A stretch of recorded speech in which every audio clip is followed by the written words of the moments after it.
और ओमवीर सिंह, राष्ट्रीय अध्यक्ष भारतीय किसान मजदूर यूनियन। भारतीय किसान मजदूर यूनियन के माध्यम से आज हमने ज्ञापन दिया है चिट्स फंड कंपनियां जो पूरे देश के अंदर काम कर रही थी, उन्होंने हमारे देश के भोले भाले नागरिकों को फंसा करके, प्रलोभन दे करके कि धन दुगना करेंगे और 3 गुना करेंगे।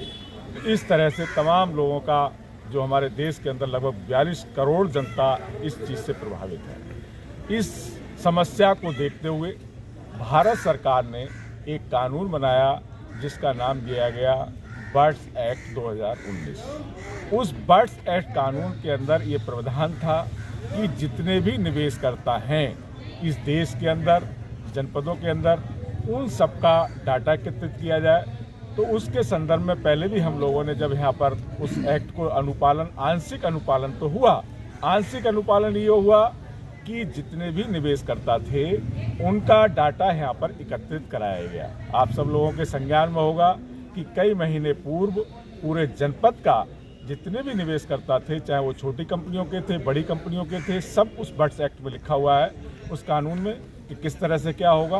तो वो उसका अनुपालन के लिए यहाँ उनका डाटा तो एकत्रित कर लिया गया। उस डाटा के अनुसार ही मैं आपको बता रहा हूँ कि मुरादाबाद की 10 लाख जनता प्रभावित है, निवेशकर्ता है। और वो कंपनियां कुछ जिले स्तर की थी, कुछ मंडल स्तर की हैं, कुछ प्रदेश स्तर की हैं, कुछ राष्ट्रीय स्तर की हैं। तो उसमें जो बर्ड्स एक्ट में स्पष्ट लिखा हुआ है कि उसका अनुपालन किस तरह से अधिकारियों को करना है, किस तरह से उन कंपनियों के खिलाफ कार्रवाई करनी है, सब बर्ड्स एक्ट के अंतर्गत लिखा है। लेकिन पता नहीं क्यों हमारी सरकार सोई हुई है, डाटा एकत्रित करने के बावजूद भी, जो उसकी समय सीमा भी 180 दिन निर्धारित है, वो समय सीमा निकल चुकी है, उसके बावजूद भी कोई कार्रवाई नहीं हो रही।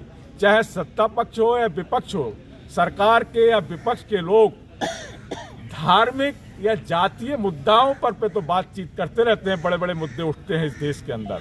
लेकिन जो हमारी निवेशकर्ता भोली भाली जनता है, मैं पूछना चाहता हूं विपक्ष के लोगों से भी, सत्ता पक्ष के लोगों से भी, हमारे लोगों की बात क्यों नहीं रखते हो आप?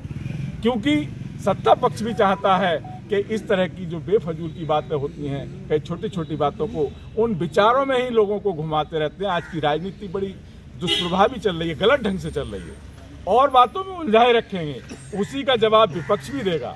लेकिन क्या हम कहना चाहते हैं विपक्ष को भी और सरकार के लोगों को भी, क्या आप जो हमारे निवेशकर्ता इस देश के अंदर 42 करोड़, हमारे जनपद मुरादाबाद के अंदर 10 लाख लोग निवेश करता हैं, इतनी गंभीर समस्या है, कितने लोग आत्महत्याएं कर चुके हैं, लोगों ने पाई करके पैसा जमा किया था, आज उनका पैसा नहीं दिला सकते। हम माननीय मुख्यमंत्री जी से भी मांग करते हैं, उत्तर प्रदेश की, आप बहुत बड़े बड़े बुलडोजर चलाते हो, क्या आप उन बुलडोजरों से, वो माफिया तो बहुत छोटे थे जिनके खिलाफ आपने बुलडोजर चलाया, अच्छा कार्य किया, लेकिन ये साइलेंट माफिया हैं, ये इतने कई 1000 करोड़ रुपए इन कंपनियों के पास जमा है। क्या आपका बुलडोजर इन कंपनियों को नहीं देखता?